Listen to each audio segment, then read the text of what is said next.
विद्यार्थी बंधू भगिनींनो,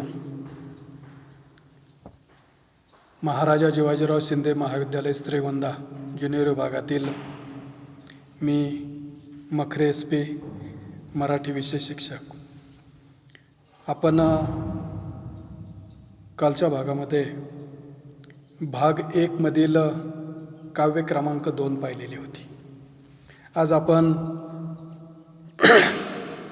भाग 3 साहित्य प्रकार कथा हा जो साहित्य प्रकार आहे त्याचा परिचय पाहणार आहोत. कथा म्हणजे गोष्ट, कहाणी, हकीकत किंवा प्रसंग. गोष्ट सांगण्याची व ऐकण्याची आवड माणसाला पूर्वीपासूनच आहे. कथ या धातूपासून कथा हा शब्द तयार झाला आहे.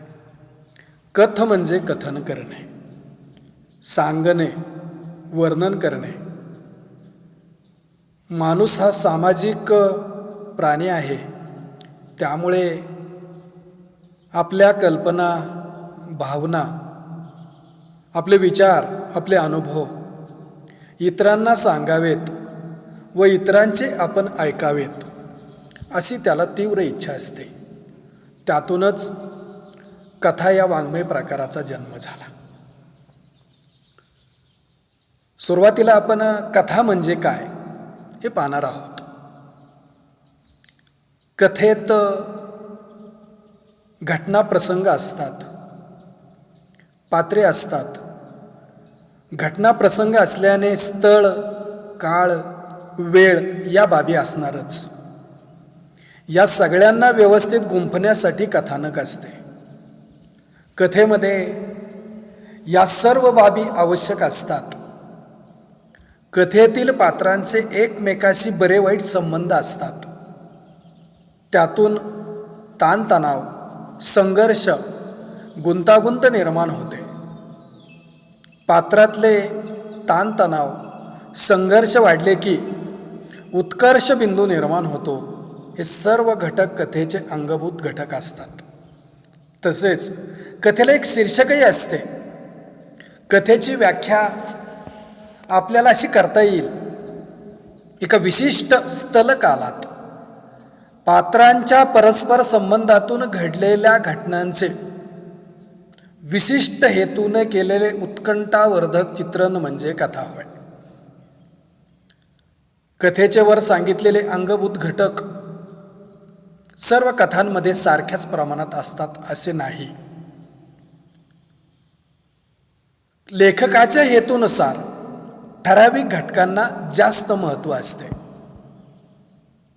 आता कथेची पूर्वपीठिका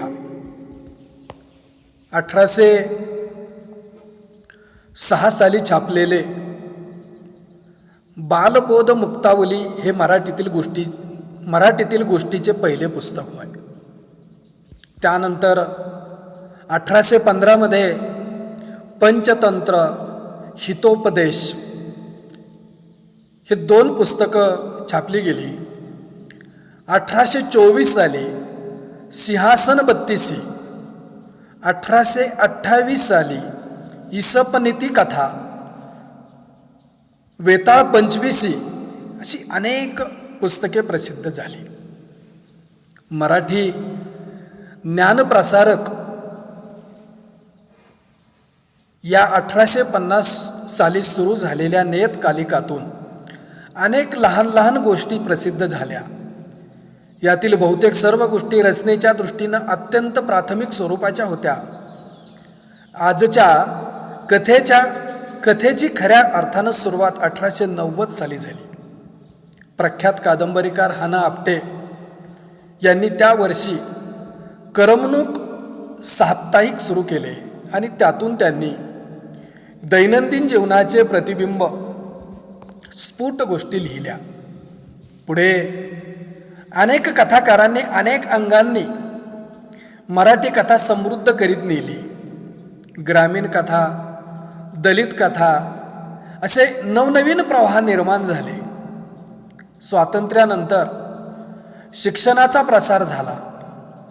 विविध जाती धर्माचे लोक शिक्षणाच्या कक्षेत आले, स्त्रियांमध्ये शिक्षणाचे प्रमाण वाढले, या सगळ्या समाज घटकांमधून कथालेखक निर्माण झाले. त्यामुळे जीवनाच्या विविधांगी दर्शन घडवणाऱ्या कथा मराठीत लिहिल्या जाऊ लागल्या. तर आपण आज यामध्ये कथेचे कोणते घटक महत्त्वाचे असतात ते आपण पाहणार आहोत. पहिला घटक आहे कथाबीज. कथा म्हणजे अनेक घटकांची मालिका असते. ही घटनांची मालिका आपण अत्यंतिक संक्षिप्त स्वरूपात 2-3 वाक्यात सांगू शकतो. ही कथेची मूळ घटना होय. या घटनेलाच कथाबीज म्हणतात. पहिला भाग, कथेचा घटक पहिला भाग आहे कथाबीज. दुसरा भाग आहे कथानक. कथेत अनेक घटना असतात. लेखक या घटना विशिष्ट क्रमाने रचत जातो. या रचनेतून पात्रांच्या कृती, त्यांची स्वभाव वैशिष्ट्ये, भोवतालचे सामाजिक वातावरण, परस्पर संबंधातून निर्माण होणारे संघर्ष हे सर्व घटक उलगडत जातात. कथेच्या भावाशयासहित पात्रांच्या कृतीतून निर्माण होणाऱ्या घटनांची मालिका म्हणजे कथानक होय. यातील तिसरा भाग आहे पात्रचित्रण. पात्र म्हणजे कथानकातील शब्दरूप व्यक्तीच होत. या व्यक्तींची वृत्ती, प्रवृत्ती, तिच्या भावभावना, विचार, कल्पना, तिच्या कृती, अन्य व्यक्तींशी असलेले परस्पर संबंध हे सर्व घटक वास्तवातील माणसासारखे रेखाटतो. यातून जे शब्दरूप चित्रण निर्माण होते ते पात्र चित्रण होय. चौथा भाग आहे वातावरण निर्मिती.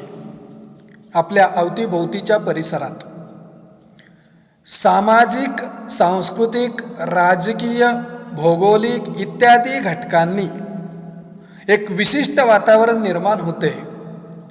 ते स्थळ काळाप्रमाणे बदलते. असे वातावरण लेखक कथेत निर्माण करतो. वाचक या वातावरणामुळे कथेशी जवळीक साधू शकतो. शब्दातून व्यक्त झालेली कथा मानवी आयुष्यात घडणारी कथा भासली पाहिजे. वातावरण निर्मितीतून हे कार्य घडत असते. त्यातला पाचवा भाग आहे नाट्यमयता किंवा संघर्ष. कथेतील भावभावना एक क्षणाला उत्कट तीव्र होतात. पात्रांमधील संघर्षही तीव्र होत जातो. आता पुढे काय होईल, पुढे काय होईल अशी वाचकाला उत्कंठा वाटत राहते. वाचकाच्या कल्पनेप्रमाणे पुढे घडले नाही की त्याची उत्कंठा आणखी वाढते. भावभावनांचा हा जो खेळ लेखकाने मांडलेला असतो ती नाट्यमयता होय. सहावा भाग आहे संवाद. कथेतील संवाद पाल्याळिक असता कामा नयेत, तर ते चटपटीत, आकर्षक व भाववाही असावेत. पात्रांचे व्यक्तिमत्व त्या संवादातून व्यक्त व्हायला हवे. कथानक नाट्यमयतेने पुढे सरकायला हवे. कथेची भावनात्मकता त्यातून व्यक्त झाली पाहिजेत. असे संवाद कथेची उंची वाढवतो. आणि शेवटचा घटक आहे त्यातला भाषाशैली.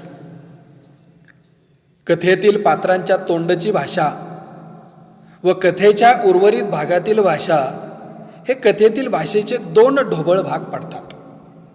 पात्रांच्या तोंडची भाषा ही पात्राचे वय, शिक्षण, सामाजिक दर्जा, आर्थिक स्तर, त्याची मनोवृत्ती इत्यादी अनेक घटकांवर अवलंबून असते. पात्राच्या स्वरूपानुसार त्याच्या तोंडची भाषा लेखकाला लिहिता आली पाहिजेत. पात्रांच्या तोंडची भाषाखेरीज उरलेली भाषा सुद्धा कथेचे व्यक्तिमत्व घडवत असते. कथेमध्ये वरील घटकांशिवाय प्रारंभ, मध्य आणि शेवट असे कथेचे सर्वसामान्यपणे 3 टप्पे मानले जातात. कथेची सुरुवात कधी विरोधाभासातून, कधी पात्रांच्या परस्पर विरोधी भूमिकातून, तर कधी परिस्थितीजन्य प्रसंगातून होत असते. ही सुरुवात जितकी नाट्यपूर्ण, जितकी उत्कट, तितकी वाचकांची उत्कंठा अधिक तीव्र करणारी असते. ही उत्कंठा कथेच्या शेवटपर्यंत कायम राखली जाते. कथेच्या रचनाबंधाला यामुळे सौंदर्य प्राप्त होते. कथालेखनात कथेच्या वरील घटकांबरोबर शीर्षकांचे महत्त्वसुद्धा अनन्यसाधारण आहे. सूचक व अर्थपूर्ण शीर्षक कथेचा आशय उलगडण्यास मदत करते. इथपर्यंत आपण आज या भागामध्ये पाहणार आहोत.